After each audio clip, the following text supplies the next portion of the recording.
గుంటూరు వెస్ట్లో ఈసారి ఎమ్మెల్యేగా విడుదల రజనీకి అవకాశం ఇస్తారా లేదంటే గల్లా మాధవి గారికి? గల్లా మాధవి.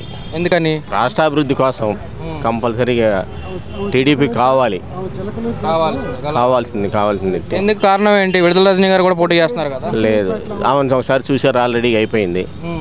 100% గల్లా మాధవి. ఎంత మెజారిటీ రావచ్చు అంటారు? సుమారు 30,000 రావచ్చు. మరి విడుదల రజనీ గారు గెలవరు అనడానికి కారణం ఏంటి? అంటే వాళ్ళ పార్టీ వాళ్ళు చేసుకుంది, క్లియర్గా కనిపిస్తుంది. వాళ్ళు ఏం చేశారో, ఎలా చేశారో. ఏం చేశారు? ఏం చేశారని కాదు, ఏం చేయలేదు. పథకాలు ఎన్ని వచ్చినాయి? ఏం పథకాలు అయ్యి ఎక్కడ ఎవరికి 10% వచ్చినాయి. ప్రతి వాడు ఎవరికి 10% కూడా అందలేదు. ఆ సంక్షేమం కాదు, అభివృద్ధి కావాలి. ఎవరికైనా మనిషి అని ఎవరికి అభివృద్ధి కావాలి. సంక్షేమం ఎవడు కూర్చోబెడితే తింటే అది కాదు, కేవలం అభివృద్ధి కావాలి. జగన్ వద్దు, సంక్షేమం కావాలి. జగన్ వద్దు.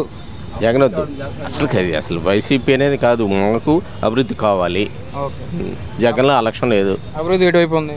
చంద్రబాబు వైపు ఉంది కంపల్సరీగా.